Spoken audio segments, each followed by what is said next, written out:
Friends, welcome to YouTube channel. आपका स्वागत करते हैं, इस्तकबाल करते हैं। दोस्तों, पेट के अल्सर को गैस्ट्रिक अल्सर भी कहा जाता है। ये पेट की परत में दर्दनाक घाव की तरह होते हैं। ये पेप्टिक अल्सर का एक प्रकार होता है।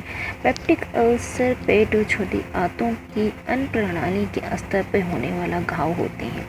पेट में अल्सर उस समय होता है जब आपके पेट में पाचक रसों को पचाने वाले बलगम की मोटी परत कम हो जाती है। कैसे होता है पेट में अल्सर? मुख्य रूप से जीवाणु हेलिकोबैक्टर पाइलोरी, एच पाइलोरी के संक्रमण या एस्पिरिन, इब्रुफिन या नेप्रोपेक्सन जैसे एंटी इन्फ्लेमेटरी दवाओं के लंबे समय तक सेवन से होता है।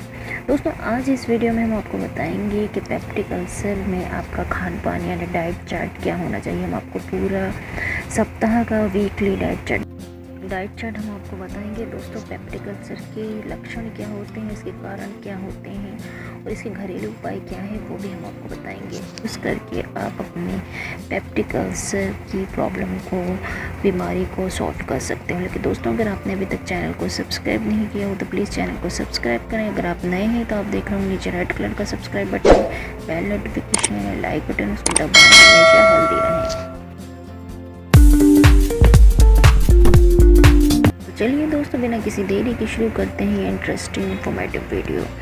पेप्टिक अल्सर क्या है? दोस्तों, पेप्टिक अल्सर रोग ऐसी स्थिति है जिसमें पेट की परत या छोटी आंत के पहले भाग में दर्दनाक घाव या अल्सर ग्रहणी विकसित हो जाती है।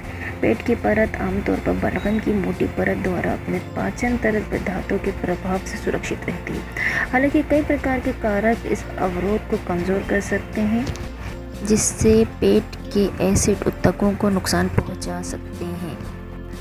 गैस्ट्रिक अल्सर और ड्यूओडेनल अल्सर पेप्टिक अल्सर के दो सबसे प्रचलित रूप हैं।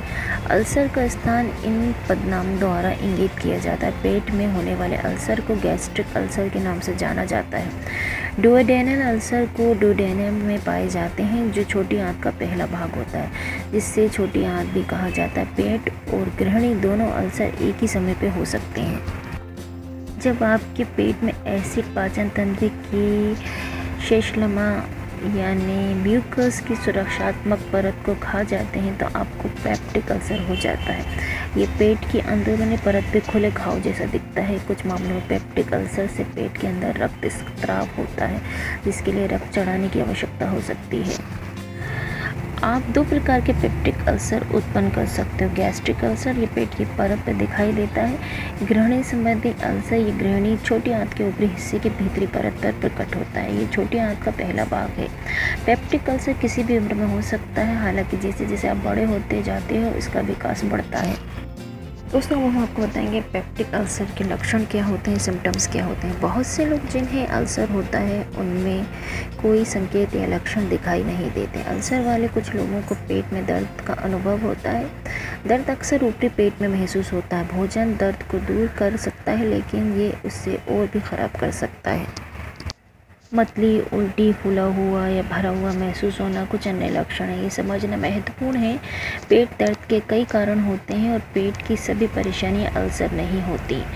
दोस्तों, कुतरने या जलने का दर्द, सूजन, नाराज़गी, उल्टी अथवा मतली, गहरा या काला मल, वजन में कमी, ऊपरी पेट में गंभीर दर्द, सांस लेने में परेशानी, भूख में बदलाव, छाती में दर्द, खून की उल्टी होना, नाराज़गी, ये सभी पेप्टिक अल्सर के प्रमुख लक्षणों में से एक हैं। दोस्तों, अब हम आपको बताएंगे पेप्टिक अल्सर के कारण क्या है, कॉजेज़ क्या है। बहुत से लोगों को ये गलतफहमी है कि तनाव और कुछ खाद्य पदार्थों से अल्सर हो सकता है। दो मुख्य कारण हैं जो अल्सर का कारण बन सकते हैं। पहला है एच पाइलोरी बैक्टीरिया।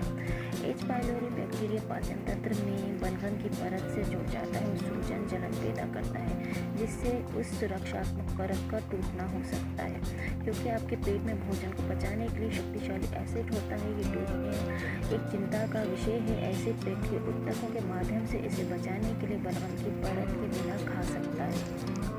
दूसरा मुख्य कारण है दर्द निवारक। यदि आप बार बार और लंबे समय तक एस्पिरिन लेते हैं तो आपको पेप्टिक अल्सर होने का खतरा अधिक होता है। अन्य नॉन एस्टेरॉयडल एंटी इन्फ्लेमेटरी दवाएं एक नाव यानी NSAID में है। इब्रुफिन और नेप्रोक्सन, उनमें से दो NSAIDs आपके शरीर को ऐसे पदार्थ का उत्पादन करने से रोकते हैं जो आपके पेट में पेट और छोटी आंत को पेट के एसिड से बचाता है। अन्य दर्द निवारक जैसे एसिटामिनोफेन काम नहीं करेंगे। दोस्तों अब हम आपको बताएंगे पेप्टिक अल्सर में आपकी डाइट चार्ट क्या होना चाहिए। सबसे पहले रविवार यानी संडे में आपकी डाइट चार्ट, सुबह आपको नाश्ते में सब्जियों का सूप लेना है 1 कप। उसके बाद आपको मिड मील में नारियल का पानी और 1 सेब बिना पका हुआ लेना है। लंच में दोपहर के खाने में खिचड़ी लेनी है आपको, ये दोपहर के खाने में लेनी है। आपको शाम के नाश्ते में उबला हुआ काला चना और 1 कप काली चाय लेनी है और रात के खाने में खिचड़ी लेनी है। आपको रविवार का डाइट चार्ट आपका हो गया। अब बात करेंगे मंडे यानी सोमवार में आपके डाइट चार्ट क्या होना चाहिए। नाश्ते में आपको उबला हुआ सफ़ेद राजमा लेना है और 1 कप टमाटर लेना है। नाश्ते के बाद आपको मिड मील में 1 कप नारियल का पानी, 1 कप अंगूर लेना है। दोपहर के खाने में आपको 2 रोटी और 1 पीस मछली का लेना है। मछली को आपको धीरे धीरे उबाल कर पकाना है। शाम के नाश्ते में आपको चावल का पोहा लेना है 1 कप और 1 कप काली चाय और रात के खाने में उबला हुआ चावल और पके हुए कद्दू की सब्ज़ी 1 कप। ट्यूसडे यानी मंगलवार को आपका डाइट क्या होना चाहिए। गाजर का सूप आपको नाश्ते में लेना है 1 कप गाजर का सूप। नाश्ते के बाद मिड मील में आपको 1 कप नारियल का पानी और 1 कप अनार के दाने लेने हैं। लंच में उबले हुए चावल और गोभी की करी लेनी है आपको। दोपहर के खाने में इवनिंग में उबला हुआ आलू, काला चना और 1 कप काली चाय और रात के खाने में उबला हुआ चावल, उबला हुआ आलू और 1 चम्मच घी के साथ आपको रात का खाना लेना है। बुधवार को और वेडनेसडे को आपका डाइट क्या होना चाहिए। आपको सुबह नाश्ते में सब्जियों का सूप लेना है, 1 कप सब्ज़ी का सूप लेना है। नाश्ते के बाद मिड मील में नारियल का पानी और 1 कप अमरूद लेना है आपको। अब आपको दोपहर के खाने में गाजर का उत्तपम और 1 कप रायता लेना है। उसके बाद आपको शाम के नाश्ते में मुरमुरे लेना है और 1 कप काली चाय लेनी है। रात के खाने में आपको खिचड़ी लेनी है बुधवार की डाइट में। अब आपको थर्सडे यानी गुरुवार में आपका डाइट चार्ट क्या है। नाश्ते में आपको पके हुए टमाटर, ब्रोली का सफ़ेद बेल सूप, पेपर सूप लेना है और आपको नारियल का पानी लेना है नाश्ते के बाद और पका हुआ पपीता। लंच में आपको 2 रोटी, पकी हुई सब्जियां और रायता लेना है और शाम के नाश्ते में उबला हुआ काला चना और काली चाय लेनी है शाम के नाश्ते में। रात के खाने में उबला हुआ चावल और लौकी की करी लेनी है आपको रात के खाने में। बात करेंगे फ्राइडे यानी शुक्रवार को आपका डाइट चार्ट क्या होगा। आपको सुबह के नाश्ते में सब्जियों का सूप लेना है 1 कप। नाश्ते के बाद आपको नारियल का पानी और 1 संतरा लेना है मिड मील में आपको। लंच में दोपहर के खाने में आपको उबला हुआ चावल और दाल का सूप लेना है आपको दिन के खाने में। शाम के नाश्ते में आपको मुरमुरे लेने हो, 1 कप काली चाय लेनी है। रात के खाने में उबला हुआ चावल, मछली का 1 पीस धीरे धीरे उबाल कर पका हुआ। अब सैटरडे यानी शनिवार को आपका डाइट चार्ट आपको नाश्ते में लेना गाजर और चुकंदर का सूप 1 कप ही आपको नाश्ते में लेना है। नाश्ते के बाद मिड मील में नारियल पानी और 2 चीकू लेना है आपको नाश्ते के बाद। लंच में आपको डोसा और सांभर लेना है, 1 डोसा और 1-2 कप सांभर। इवनिंग में उबला हुआ आलू, काला चना लेना उबला हुआ और काली चाय लेनी हो और रात के खाने में उबला हुआ चावल, नुकीली लौकी बिना बीजों की छिली हुई उसकी करी चाहिए आपको। हम आपको बताएंगे ऐसे कौन से फूड आइटम्स हैं जिसका सेवन आपको लिमिट में करना है। कॉफ़ी और चाय, कैफीन की मात्रा जो GRD ले जाती है। चॉकलेट, ये एक अच्छी तरह से एसिड बनाने वाले खाद्य सामग्री में जाना जाता है। मसालेदार भोजन, मसाले, हम इसे कहते हैं हमेशा चिड़चिड़ा एजेंट साबित होता है, कई बार गैस्ट्रिक जलन का कारण बनता है। अल्कोहल, मदिरा, ये न केवल शरीर को खाली कैलोरी से जोड़ता है बल्कि इसमें मौजूद शर्करा की अत्यधिक किण्वन स्थिति खराब हो जाती है जिसका रिजल्ट पेट में अतिरिक्त एसिड बनता है। अम्लीय खाद्य पदार्थ जैसे खट्टे पदार्थ, बिना पके हुए पदार्थ, ये सब आपको नहीं लेना है। क्या करें और क्या न करें पेप्टिक अल्सर में। आपको सबसे पहले क्या करें दोस्तों, ज़्यादा काम और अत्यधिक थकान होना गैस्ट्रिक समस्याओं को सीधा आमंत्रण देने जैसा है।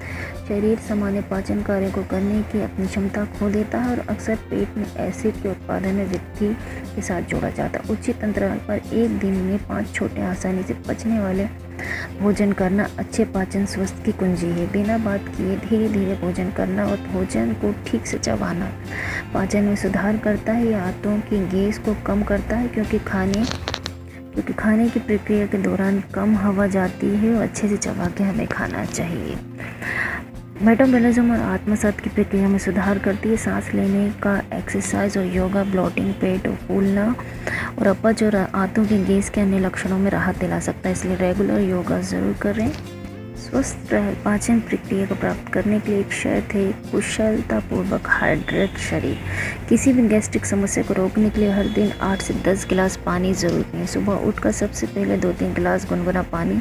नियमित रूप से मल त्याग में मदद और अपच और पेट फूलने में राहत देता है। प्रोबायोटिक आंत के लिए अनुकूल बैक्टीरिया है, ये भोजन को तोड़ता है और शरीर के लिए इसे पचाने में आसान मदद करें। दूध दही जैसे सब्जियां, प्रोटीन, मांस सबसे अच्छा ऑप्शंस हैं। गैस्ट्राइटिस इलाज के लिए सबसे प्रसिद्ध जड़ी बूटियों में से एक अदरक है। ये गैस्ट्रिक स्तर को ठीक करता है और सूजन को कम करता है, उल्टी की प्रवृत्ति को कम करता है और इसकी विरोधी माइक्रोबियल कौशल के लिए जाना जाता है। अब हम आपको बताएंगे आपको क्या नहीं करना है, क्या ना करें। गैस्ट्रिक अटैक से बचने के लिए कॉम्प्लेक्स कार्बोहाइड्रेट जैसे खाद्य पदार्थों से दूर रहने एक अच्छा तरीका है। शराब, धूम्रपान से बचना गैस्ट्रिक अटैक से उबरने के लिए आवश्यक है। उनके लंबे समय तक सेवन से आंत में बहुत क्षति होती है। एसिटामिनोफेन, दर्दनाशक, इब्रोफेन जैसी कुछ दवाओं से दूर रहना। गैर एस्टेरॉयडल दवाओं से दूर रहें।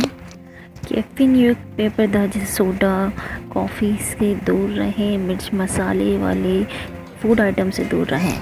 दोस्तों, ऐसे कौन से फूड आइटम हैं जिसको आप आसानी से सेवन कर सकते हैं? अनाज, दालें, चावल, जई, बाजरा, रागी, लाल चना, हरा चना, बंगाली चना, काले चने की दाल, फल और सब्जियां, धीरे उबला हुआ सेब, केला, पपीता, नाशपाती, खरबूजे, पानी वाला तरबूज, कस्तूरी तरबूज, सब्जियां, सभी प्रकार की लौकी, भिंडी, टिंडा, हरी पत्तेदार सब्जियां, पालक, मेथी के पत्ते, धनिया पत्ते, मांस, मछली, मुर्गी, बिना पेट वाला मांस का त्वचा कम, चिकन, मछली, मैकरल, प्राउन, सार्डिन, सामान, टूना, दूध और दूध के उत्पादन, दही, दूध के प्रोडक्ट, नट्स, तेल, बादाम, अखरोट, पिस्ता, जैतून का तेल, किनोला तेल, सूरजमुखी का तेल, भूरे चावल, ये आप आसानी से इसका यूज़ कर सकते हो। दोस्तों, हम आपको बताएंगे कि अल्सर में आपके लिए घरेलू उपाय क्या हैं। दोस्तों, स्टडी के अनुसार पत्ता गोभी अल्सर को ठीक करने में मदद करता है। एक अल्सर का लोकप्रिय और नेचुरल उपचार माना जाता है। पेट के अल्सर को ठीक करने के लिए एंटीबायोटिक्स उपलब्ध होने के दशकों पहले ही इसका इस्तेमाल किया जा रहा है। दरअसल पत्ता गोभी के जूस में ऐसे यौगिक होते हैं जो पेट के अल्सर को रोकने और ठीक करने में मदद करते हैं। पत्ता गोभी विटामिन सी से समृद्ध होता है जिसमें समान सुरक्षात्मक गुण पाए जाते हैं। कैसे इस्तेमाल करें? पत्ता गोभी को जूसर में डालकर इसका जूस तैयार कर लें। हर दिन 1 कप जूस अल्सर में बहुत फ़ायदेमंद साबित होता है। अगली रेमेडी है शहद। अल्सर पैदा करने वाले बैक्टीरिया हेलिकोबैक्टर पाइलोरी से लड़ने में मदद करता है। इसके अलावा शहद कुछ प्रकार के कैंसर समेत आँखों के स्वास्थ्य, हार्ट डिसीज़ और स्ट्रोक जैसी समस्याओं में भी फ़ायदेमंद होता है। इसका कैसे इस्तेमाल करना है? आपको 1 गिलास गर्म पानी में 1 बड़ा चम्मच शहद और चुटकी भर दालचीनी पाउडर मिलाकर मिश्रण तैयार करें। रोज़ाना इसको 2 बार सेवन करना अल्सर की परेशानी को कम करने में मदद करता है। पेप्टिक अल्सर में रोकने के लिए लहसुन का फ़ायदेमंद होता है। इसके लिए आप लहसुन की 2-3 कलियों को रोज़ सब्ज़ी में डालकर खाएं। हर दिन लहसुन की 1 कली को चबाना भी फ़ायदेमंद होता है। दोस्तों, एक स्टडी में पाया गया है कि हल्दी में मौजूद करक्यूमिन नामक यौगिक एंटी इन्फ्लेमेटरी गुण, एंटीऑक्सीडेंट गुणों से भरपूर होता है, जिसकी वजह से पेट के अल्सर का कारण बनने वाले बैक्टीरिया पनप नहीं पाते। इसके साथ ही रक्त वाहिकाओं के कार्य को बेहतर करने से लेकर सूजन, हृदय रोग के जोखिम को भी कम करने का काम करती है। कैसे इस्तेमाल करें? 1 गिलास गर्म पानी में 1 चम्मच हल्दी को अच्छी तरह मिलाकर इस मिश्रण को 2 से 3 बार पिएं। स्वाद के लिए आप इसमें शहद मिला सकते हैं। तो दोस्तों, ये था हमारा वीडियो पेप्टिक अल्सर का डाइट चार्ट। दोस्तों, हमने आपको डाइट चार्ट बताया, वो भी पूरे हफ्ते का, साप्ताहिक, वीकली, जिसका यूज़ करके आप अपने पेप्टिक अल्सर में राहत पा सकते हैं, फ़ायदा पा सकते हैं। और हमने आपको होम रेमेडी बताई, आपको आहार बताया, आपको क्या खाना है क्या नहीं खाना है। दोस्तों, उम्मीद है आपको वीडियो पसंद आया होगा। अगर आपको वीडियो पसंद आए तो प्लीज़ चैनल को सब्सक्राइब करें, लाइक करें, शेयर करें, कमेंट करें। Thank you for watching.